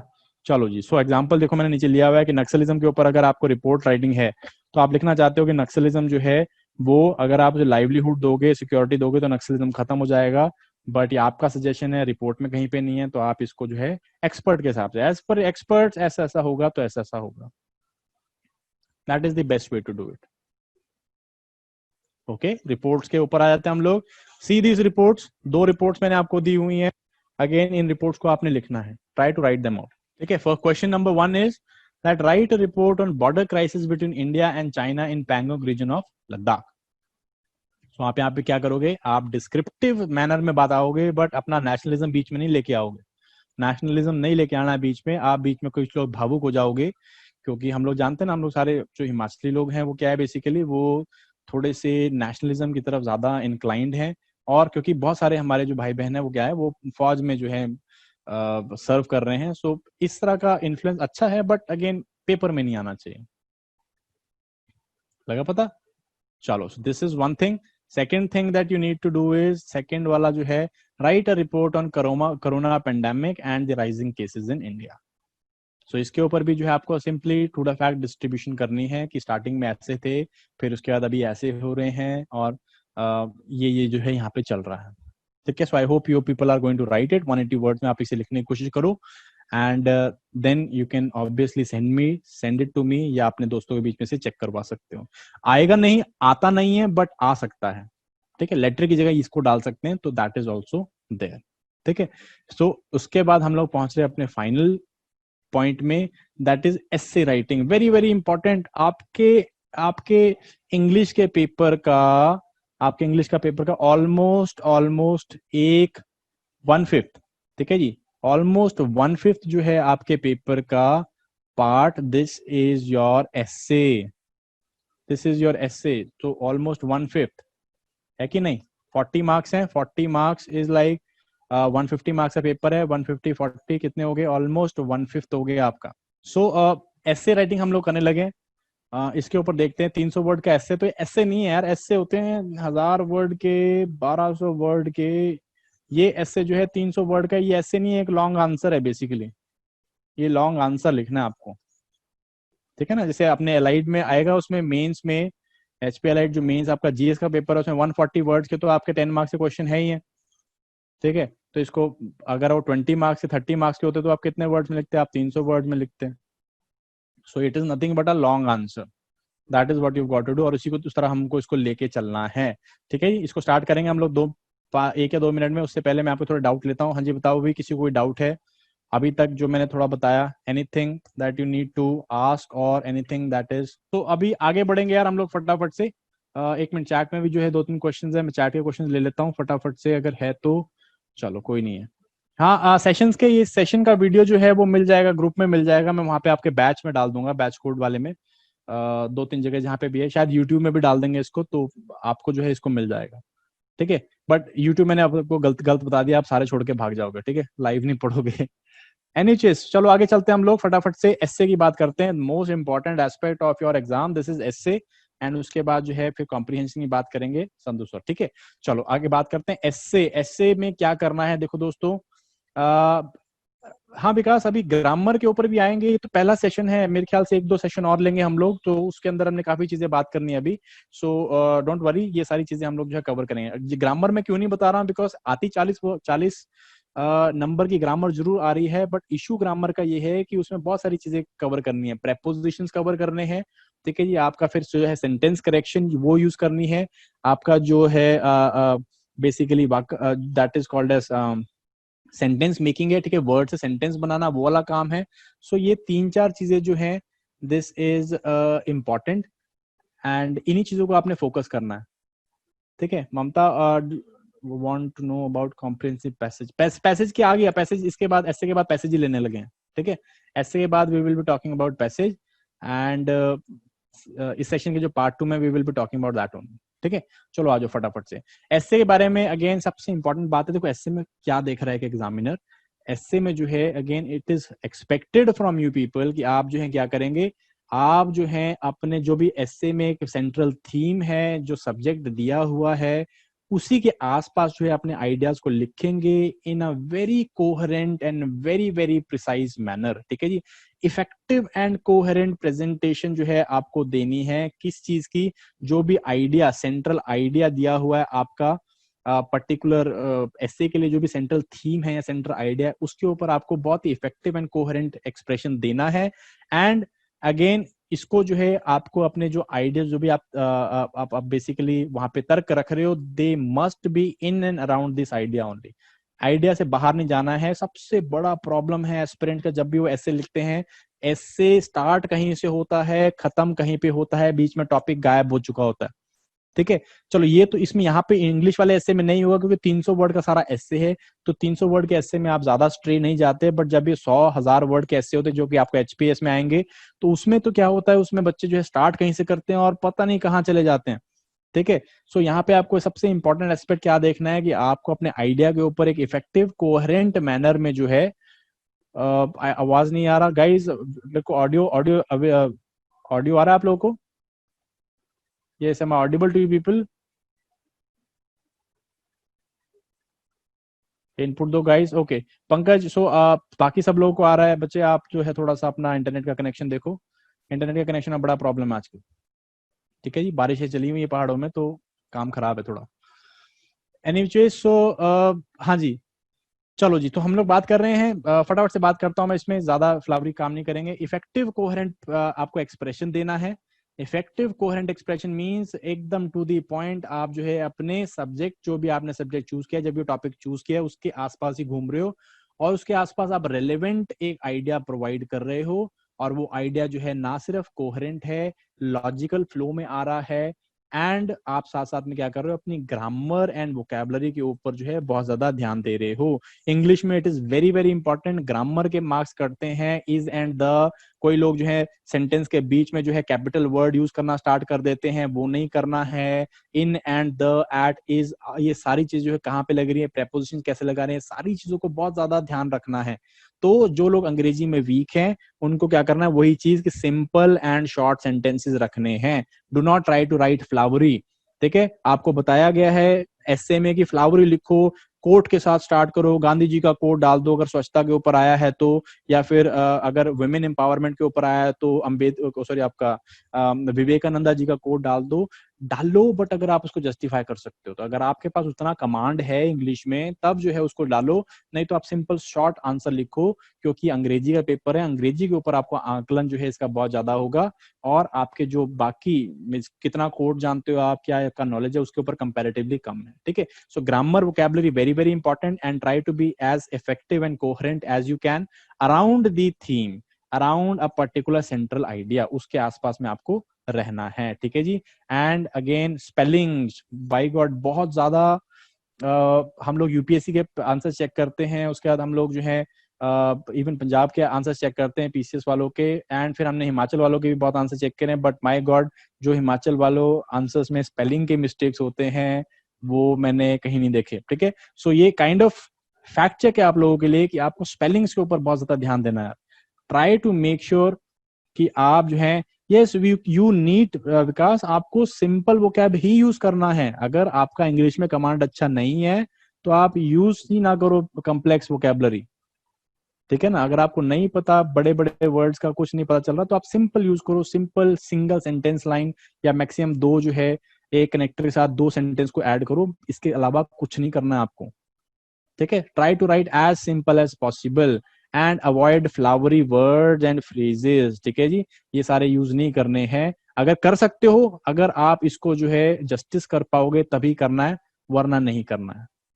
ठीक है जी, आ जाते हैं फटाफट से कैसे करना है आपको। 300 वर्ड में लिखना है अपने को। 300 वर्ड में जो है बहुत सिंपल हम लोग स्ट्रक्चर करेंगे, जो हमने आंसर्स में करा ना, अपने एचपीएल के आंसर्स में करा, वही चीज को करेंगे, क्योंकि मुझे पता है अब तक आप जो है उसमें एक्सपर्ट हो गए हो।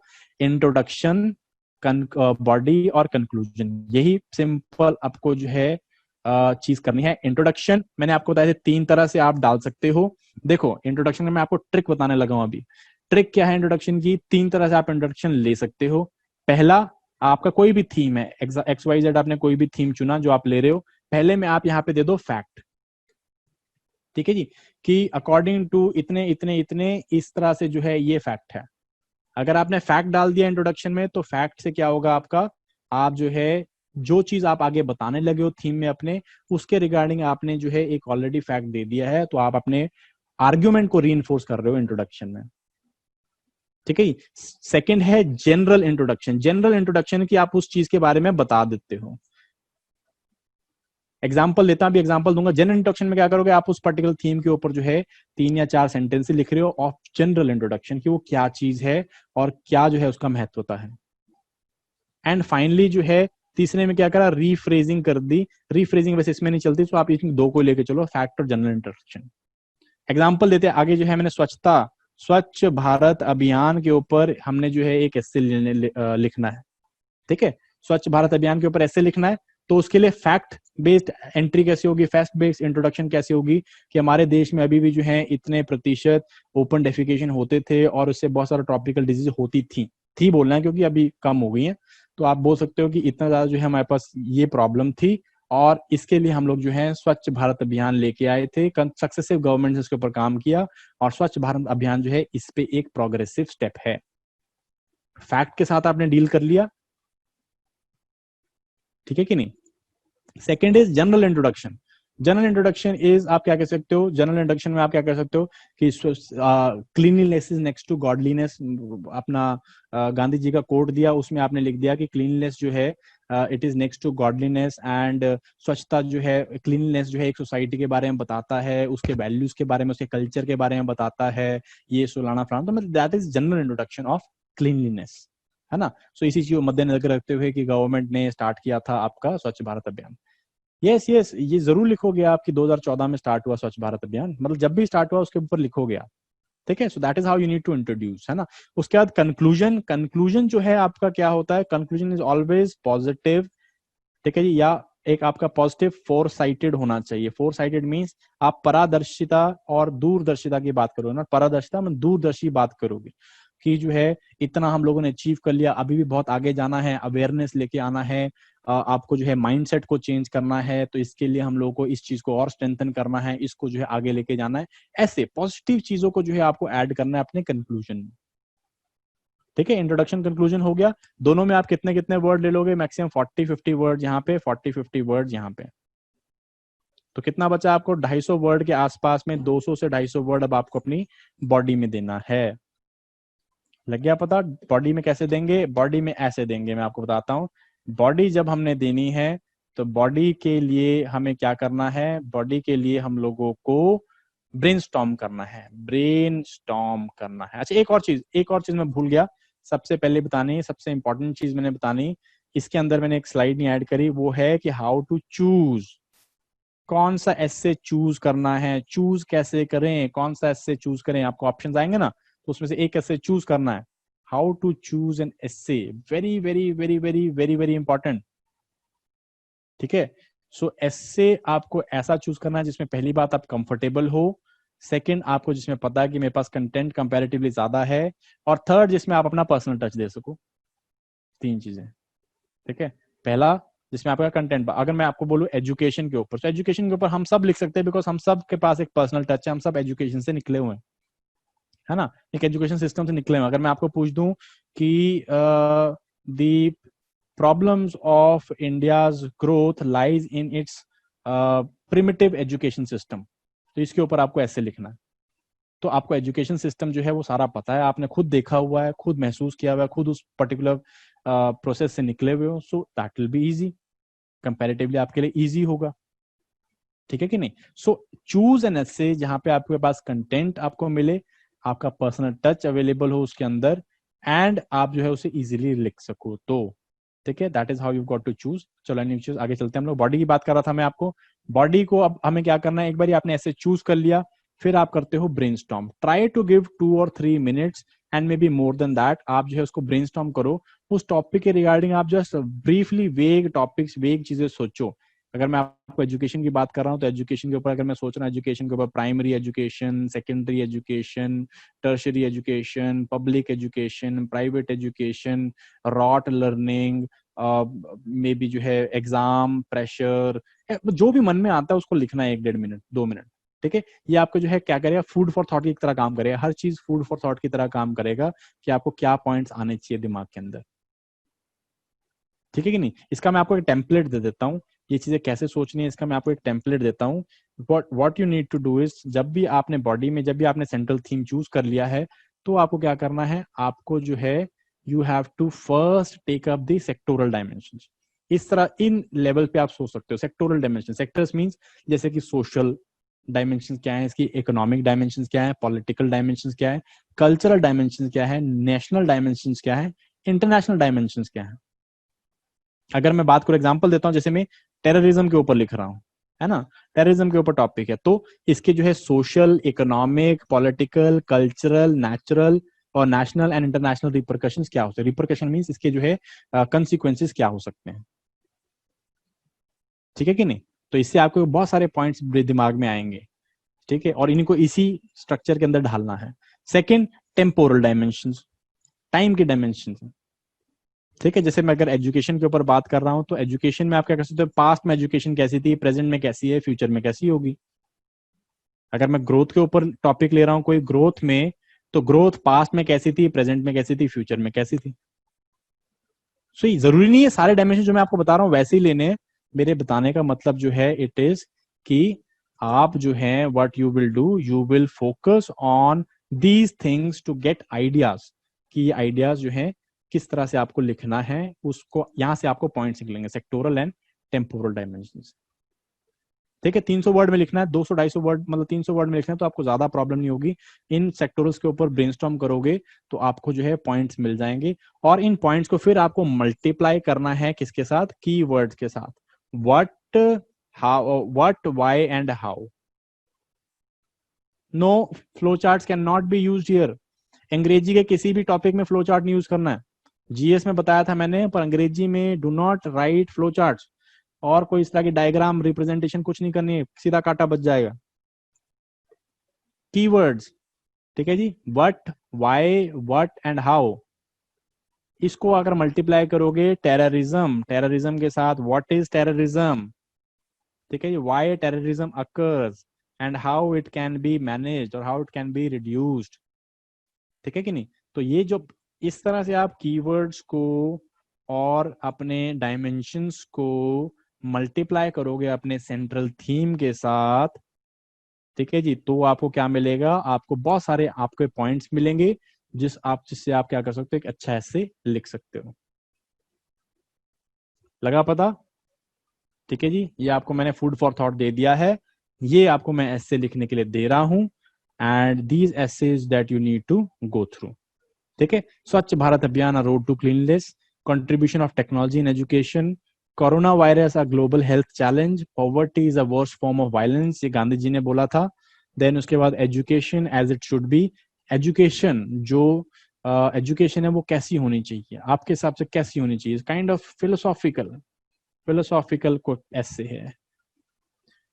If development is not engendered it is endangered, ये यूपीएससी में पूछा था कि अगर डेवलपमेंट को एनजेंडर नहीं करेंगे, मींस औरतों को इसके अंदर इंक्लूड नहीं करेंगे, तो क्या होगा, ये खतरे में पड़ जाएगी। No, you can not write it in point format, ये पॉइंट फॉर्मेट जीएस का पेपर नहीं है, ये पैराग्राफ फॉर्मेट में लिखना है। You have to write something like this, introduction, फिर उसके बाद पैरा 1, फिर पैरा 2, फिर para 3, it has to look like this. It cannot be point format. It is wrong. ऐसे इंग्लिश में ऐसे जो है उसमें हम वोकैब, ग्रामर, सेंटेंस मेकिंग और आपके स्पेलिंग्स, लघु लाठे सब देख रहे हैं.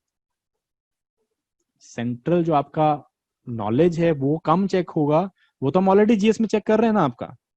ये जो है इसमें आपका क्या चेक हो रहा है, इसमें आपका इंग्लिश का एक्यूमेंट चेक हो रहा है, उसके ऊपर आपको फोकस करना है. ठीक है. So that is it from my side. This is the essay वाला portion and I hope these are the essays that you need to write. Go and write these essays. इस चीज को जो मैंने आपको बोला उसको आप यहाँ पे फोकस करो, इसको आप यहाँ पे ऐड करने की कोशिश करो एंड देन ओनली आप जो मैंने पीछे बताया उस चीज को इंप्लीमेंट कर सकते हो. ठीक है. So what I have covered here is essay, precis, report writing and letter writing. Almost 100 marks का हमने जो है टॉपिक, 110 मार्क्स के जो है हम लोगों ने टॉपिक कवर कर लिए हैं. नहीं, ऑलमोस्ट 90 मार्क्स से करें, अभी 20 मार्क्स से हम लोगों ने और करने. ठीक है. So guys, this is professor Karanjeet Singh Sandhu sir. He is the director of the academy and काफी टाइम से he has been mentoring student. lot and lots of HS has been under his belt and he's going to talk something about comprehension. So sir, comprehension के लिए again students are all yours. काफी अच्छे students हैं, काफी देर से जो हैं they are बैठे हुए हैं and it has been very nice to interact with them. It's all yours. Okay student, hello and very good afternoon to all of you. आपको मेरा ऑडियो और स्क्रीन क्लियर है? स्टूडेंट्स, सबसे पहले तो जितने भी स्टूडेंट्स हैं जो अभी एचपी अलाइड्स के लिए प्रिपेयर कर रहे हैं और जैसे उनका अभी एग्ज़ाम जो है just near the corner and इसलिए आप सभी स्टूडेंट्स को very all the best to all of you. और we all the members of the O2 IAS Academy, we wish the best for all of you. और हम चाहेंगे कि आपका ये एग्ज़ाम जो है इसमें आप एक फ्लाइंग कलर के साथ पास हों और अपना जो एक गवर्नमेंट सर्विसेज का जो एज ए हिमाचल गवर्नमेंट को ज्वाइन करना का आपका ड्रीम है उसमें जो है वो आपको सक्सेस मिले. सो फर्स्ट ऑफ ऑल मैं आप सभी को अपनी तरफ से बेस्ट विशेस जो हैं पूरी O2 IAS अकेडमी की तरफ से आपको बेस्ट विशेस जो है मैं देना चाहता हूं. जैसा कि कुलदीप सर ने काफ़ी समय से आपके साथ जो है ये उनके बहुत उन्होंने इसके अंदर जो है अपना एफर्ट्स जो है किया हुआ बड़ा डेडिकेटेड वे से मैंने देखा है पिछले 15-20 दिन से बहुत बढ़िया हार्ड वर्क जो है वो अभी कर रहे हैं आपके अलाइड्स के लिए. यहाँ पे आपके लिए बहुत सारे सेशन वो लेके आ रहे हैं जीएस के लिए और इंग्लिश को लेके भी उन्होंने काफ़ी आपके साथ जो अभी टाइम स्पेंड किया है जिसमें ऐसे और प्रेसी राइटिंग एंड रिपोर्ट और इन सभी टॉपिक के ऊपर उन्होंने एक बड़े अच्छे तरीके से जो है जो इम्पोर्टेंट टिप्स हैं जो आपके साथ शेयर किया है. स्टूडेंट, मैं छोटा सा टाइम जो है थोड़ा सा आपका लूँगा और इस पूरे इस पॉइंट में we are going to discuss about the comprehension. सबसे पहले मैं स्टूडेंट आपको बताना चाहूँगा कि जो कॉम्प्रीहेंशन के जो नंबर होते हैं, जो भी कॉम्प्रीहेंशन के नंबर होते हैं ये फ्री के नंबर होते हैं. Yes, it's a free number. क्योंकि फ्री नंबर क्यों इसे कहा जाता है? क्योंकि देखिए सिंपल सी बात है कि जो भी आपके सामने एक पैराग्राफ दिया होता है उससे आपके क्वेश्चंस दिए होते हैं, ये नंबर आपके सामने आ जाते हैं क्योंकि आपको जो क्वेश्चन के आंसर्स करने हैं वो आपको उसी पैराग्राफ को रीड करके ही आपको आंसर करने होते हैं. उसमें से कोई भी ऐसा पॉइंट नहीं होता है जहां से आपको कोई बाहर से कंटेम्पलेट करके वहां से कोई आपको आंसर जो है वो इनपुट देना होता है. तो इसीलिए ये फ्री के नंबर हैं. अगर आपकी स्ट्रेटजी सही हो, अगर आपकी कॉम्प्रीहेंशन की स्ट्रेटजी सही हो, आपको उसको अटेम्प्ट करने का जो मेथड है वो सही आप फॉलो करें तो आप जो है 10 आउट ऑफ 10 अगर स्कोर है तो आप उसमें से बड़ा इजीली जो है वो ले सकते हैं. अब सबसे पहले देखिए कि कॉम्प्रीहेंशन होता क्या है. अगर मैं कॉम्प्रीहेंशन की डेफिनेशन की बात करूं सो it is just like a conversation between the reader and the text. ठीक है, आपके सामने एक पैराग्राफ है जो किसी भी पर्टिकुलर इशू के ऊपर हो सकता है, कोई इकोनॉमी के, कोई सोशल या किसी भी करंट इशू के रिगार्डिंग हो सकता है. लेकिन यहाँ पे एज ए रीडर हम क्या करते हैं, हम एज ए रीडर हम सिर्फ उस पैराग्राफ को हमारा पढ़ने का मकसद नहीं होता है. द कॉम्प्रीहेंशन, जो वर्ड कॉम्प्रीहेंशन है, कॉम्प्रीहेंशन का मतलब ही अंडरस्टैंडिंग है. यानी कि एक जो अंडरस्टैंडिंग जो उस पूरे टॉपिक को समराइज करके आप निकालते हो, that is the meaning of the comprehension. Means to understand the things. और अंडरस्टैंड क्या करना है? Understand you have to do about the what is that particular paragraph. अब आपकी अंडरस्टैंडिंग कैसे बन जाएगी? ठीक है, कैसे आप उस चीज को अंडरस्टैंड करेंगे और ऐसे कौन से पॉइंट हैं जिनको आपको फोकस एरिया में रख के कॉम्प्रिहेंशन को यहाँ पे आपने अटेम्प्ट करना है। तो यहाँ पर मैं आपके साथ कुछ इंपॉर्टेंट टिप्स जो है मैं आपके साथ शेयर करूंगा कि जब भी आप कॉम्प्रिहेंशन को सॉल्व करेंगे आपको ये जो इंपॉर्टेंट टिप्स हैं इसको आपको माइंड में रखना है और कैसे इसको वर्कआउट करना है, ठीक है। तो देखिए, सबसे पहले जब आपके सामने एक कॉम्प्रिहेंशन का पैराग्राफ आ जाएगा and you are going to go for it, ठीक है, ठीक है, तो इसमें आपने सबसे पहले जो आपने पॉइंट यहाँ पे क्या लेना है, ठीक है। अब सबसे पहले यहाँ पे क्वेश्चन यही आता है कि मैं क्या करूं, ठीक है, क्या मैं पहले पूरा कॉम्प्रिहेंशन रीड करूं, कॉम्प्रिहेंशन पूरा रीड करने के बाद में क्वेश्चन रीड करूं, या मैं पहले क्वेश्चन रीड करूं और बाद में कॉम्प्रिहेंशन रीड करूं। तो हमारा स्टार्टिंग कैसे होना चाहिए, देखिए सबसे पहला पॉइंट है कि आप सबसे पहले अपने क्वेश्चन को रीड कीजिए। सबसे पहला पॉइंट, आपने क्वेश्चन रीड करने हैं। क्वेश्चन रीड करने का मतलब क्या है कि जो क्वेश्चन आपके वहां पे दिए हुए हैं उन्हें कम से कम 1 या 2 बार अच्छी तरह से रीड कर लीजिए। क्वेश्चन को रीड करने के बाद आप पैराग्राफ को रीड कीजिए, क्योंकि जब क्वेश्चन को रीड करने के बाद आप पैराग्राफ को रीड करेंगे और रीडिंग करते हुए जब उस पैराग्राफ को आप कॉम्प्रिहेंशन को आप रीड करते जाएंगे, उसी समय आपके बैक ऑफ द माइंड में आपको पता होगा कि ये क्वेश्चन जो है वो नीचे पूछा गया है और उस क्वेश्चन से रिलेटेड आपको जो भी वहां पे इंपॉर्टेंट पॉइंट लग रहा होगा उसको वहां पर आप जो है हल्का सा अंडरलाइन करते जाएंगे। देखिए इसी तरह से, इसलिए पहले क्वेश्चन रीड करना है, क्वेश्चन रीड करके आपने जो है वो कॉम्प्रिहेंशन को उसको जो रीड करना है, इससे आपका बहुत सारा टाइम जो है वो सेव हो जाता है और time saving is the key. Comprehension में टाइम सेव करना भी एक बहुत इंपॉर्टेंट पॉइंट होता है, तो इसलिए आपने क्वेश्चन से कॉम्प्रिहेंशन की तरफ जाना है, ठीक है। अब जब हमने यहाँ पे बात करना है कि जब हम कॉम्प्रिहेंशन रीड करेंगे तो यहाँ पे कुछ स्टूडेंट गलती करते हैं। कोई वो गलती क्या करते हैं कि वो क्वेश्चन को रीड करने के बाद उन्हीं क्वेश्चन के आंसर को पर्टिकुलरली उस पैराग्राफ में ढूंढना शुरू कर देते हैं। देखिए ये रॉन्ग अप्रोच है, इसे उनको लगता है कि शायद मैं डायरेक्ट क्वेश्चन पे पहुंच जाऊंगा और मेरा आंसर निकल जाएगा। No, that is a wrong approach.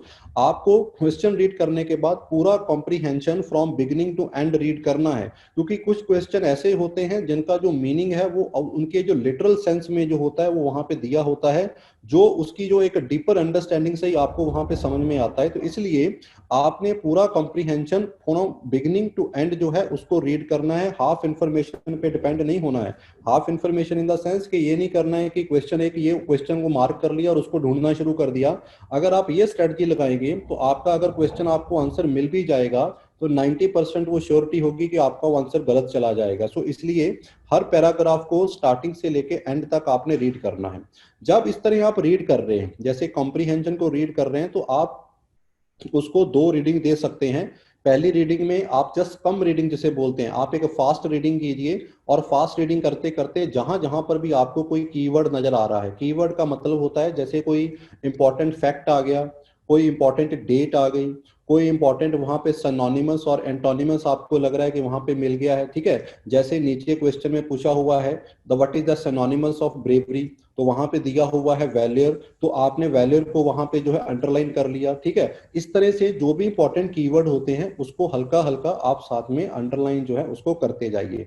And fourth point, reading करते वक्त कहीं पर भी चीजों को मेमोराइज करने की कोशिश मत कीजिए कि मुझे ये पूरे का पूरा मेमोराइज कर लूं, ये फैक्ट मेमोराइज कर लूं, नहीं।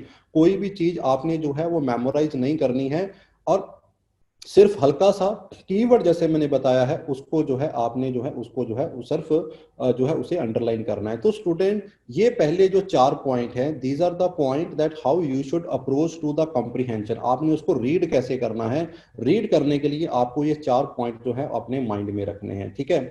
इसके बाद जब आपने अपना पैराग्राफ रीड कर लिया है, आपको पता है कि मेरे क्वेश्चन क्या है, क्या इसके अंदर इंफॉर्मेशन, अब उसने आपने क्वेश्चन को जब यहाँ पे आपने अटेम्प्ट करना है तो कैसे वर्कआउट करना है। देखिए आपके पास मान लीजिए 5-6 क्वेश्चंस आए हुए हैं, आपने पहला क्वेश्चन अटेम्प्ट किया तो आपका निकल गया, सेकंड क्वेश्चन आपने अटेम्प्ट किया लेकिन उसको आंसर आप फाइंड आउट करने में आपको बहुत सारा टाइम लग रहा है, ठीक है। अगर आपका कोई क्वेश्चन सॉल्व होने में बहुत ज्यादा टाइम ले रहा है, वो सॉल्व नहीं हो रहा है, जहां उसमें टाइम वेस्टेज बहुत ज्यादा हो रही है, तो आप उसे स्किप कीजिए, आप उसको स्किप कीजिए। स्किप करने के बाद आप नेक्स्ट क्वेश्चन पे चले जाइए। एक क्वेश्चन पे ज्यादा टाइम जो है वो उस पे वेस्ट मत कीजिए आप, ठीक है। जब आपका पूरा पेपर हो जाएगा उसके बाद अगर आप चाहें तो उस क्वेश्चन को दोबारा रीचेक कर सकते हैं, लेकिन एक क्वेश्चन पे ज्यादा स्टे मत होइए।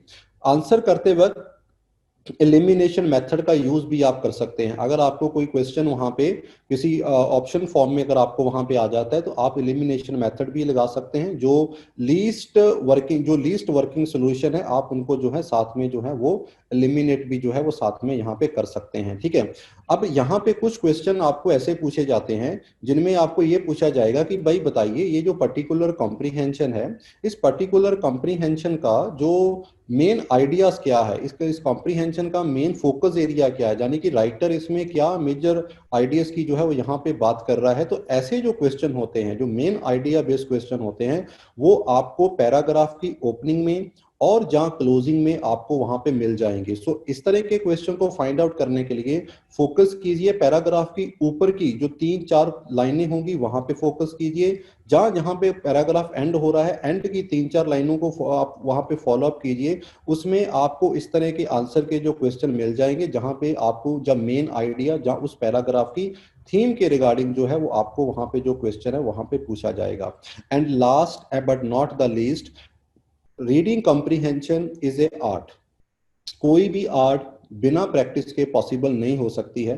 सो मेक श्योर कि आप every day you are devoting at least some time to solve the some comprehension for one, एक दी दो तीन, आप दिन में कोई आधा घंटा जो टाइम है आप उसे निकालिए और उसे पर्टिकुलरली आप कॉम्प्रीहेंशन के ऊपर जो स्पेंड कीजिए। क्योंकि ये सब जो मैंने आपको मेथड बताए हैं, अगर आप इसको सिर्फ सुन के रखेंगे, सुनने के बाद बोलेंगे चलो सर ने बता दिया था मैं इसको एग्जाम में यूज कर लूंगा, नहीं, ये एक प्रैक्टिस का आर्ट है। इसलिए अभी आपके पास टाइम है, तो अभी आपके पास एक वीक जितना भी आपका एग्जाम तक टाइम है, मेक श्योर कि आप जो हैं आप कुछ टाइम जो है वो कॉम्प्रीहेंशन पे आप स्पेंड कीजिए। ये जरूरी है क्योंकि देखिए कॉम्प्रीहेंशन एक आर्ट है, इसको थोड़ा प्रैक्टिस से हम सीख सकते हैं। और मैंने स्टार्टिंग में बताया था ये फ्री के नंबर हैं, ये बिल्कुल फ्री के नंबर हैं, क्योंकि यहाँ पर आपको जो नॉलेज है वो भी आपके सामने है और जो क्वेश्चन है वो भी आपके सामने है और आंसर भी आपके सामने है। You just need to find out. ये एक एक जिस तरह का हम देखते हैं ना कि एक तरह का एक लॉजिकल गेम है, एक ये इंग्लिश का एक रीजनिंग बेस्ड गेम है, एक लॉजिकल गेम है, जो everything is in front of the eyes.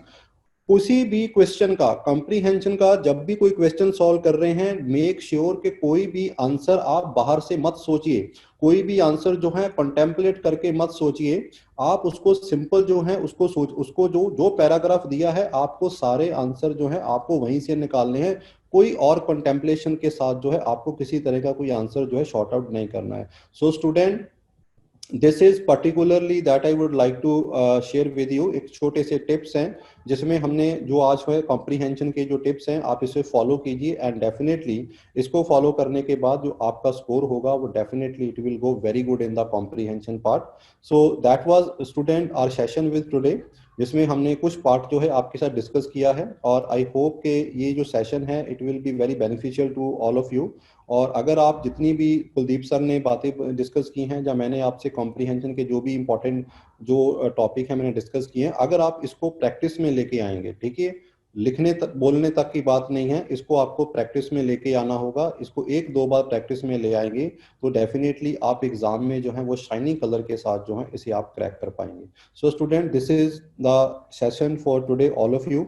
अब अगर आप किसी स्टूडेंट को यहाँ पे कोई डाउट है या कुछ आप पूछना चाहते हैं तो we are available here, Kuldeep sir भी अवेलेबल हैं, I am also available here. तो वर्कआउट कीजिए, ठीक है। So work hard in silence and let's success make the noise, ठीक है। आपके बारे में, आपकी सक्सेस के बारे में बहुत सारे लोग बहुत कुछ कह सकते हैं कि आप क्या कर सकते हो क्या नहीं कर सकते हो। आपकी काबिलियत के ऊपर, आपकी स्ट्रेंथ के ऊपर बहुत सारे लोगों ने बहुत सारे क्वेश्चन मार्क उठाए होंगे कि तू गवर्नमेंट, हिमाचल गवर्नमेंट सर्विस में जा सकता है कि नहीं जा सकता है। This is the time that you have to prove yourself that you are something. And वाकई में आप जिंदगी में आपके अंदर वो स्ट्रेंथ है, आपके अंदर वो जज्बा है जिसके साथ आप अपने आप को प्रूव कर सकते हैं कि yes you can make it. So student, हमारी तरफ से आप सभी को बेस्ट विशेस जो हैं, once again I wish you best.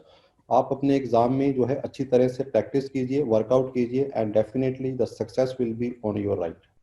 Okay guys, so that is the time that we people had for today. और काफी लंबा सेशन चला गया, मैंने सोचा था इतना लंबा सेशन नहीं जाएगा, बट चलो आप लोगों के साथ डिस्कशन करते हुए काफी मजा भी आया and wonderfully done guys. So please keep it up, make sure that आप जो है कोई भी अपना पॉइंट जो है मिस नहीं कर रहे हैं, revise as much as possible, practice जहाँ पे आपको लग रहा है कि आपके अंदर थोड़ी बहुत कमी है, and most important thing is stay positive. इस डिबेट में मत पड़ो कि हो रहा है कि नहीं हो रहा है, छोड़ दो इस चीज को।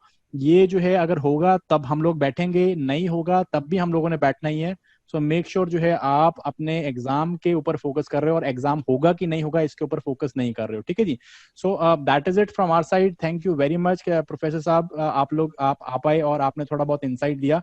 guys, we are going to come again and we are going to take another session on the allied examination. So उसके लिए जो है जैसे आपको आज की डेट बताई वैसे आपको डेट जो है नोटिफाई हो जाएगी।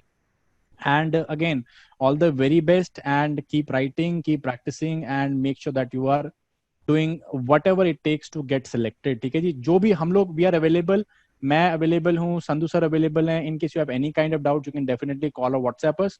आप जो है व्हाट्सएप में हमारे को क्वेरी फॉरवर्ड कर देना। वी आर गोइंग टू, बहुत सारी आती हैं but we will definitely try that आपकी जो है क्वेरी को हम लोग क्या कर सके, आंसर कर सके। So with that note, thank you very much guys, all the very best. And आज कोई बूस्टर सेशन नहीं आ रहा है, मार्क्स बूस्टर सेशन, वो सेशन मैंने यहाँ पे ले लिया। आज कोई वहाँ पे क्वेश्चंस एक्सपेक्ट मत करना, ठीक है। क्वेश्चन जो है हम लोग कल कर लेंगे वहां पे।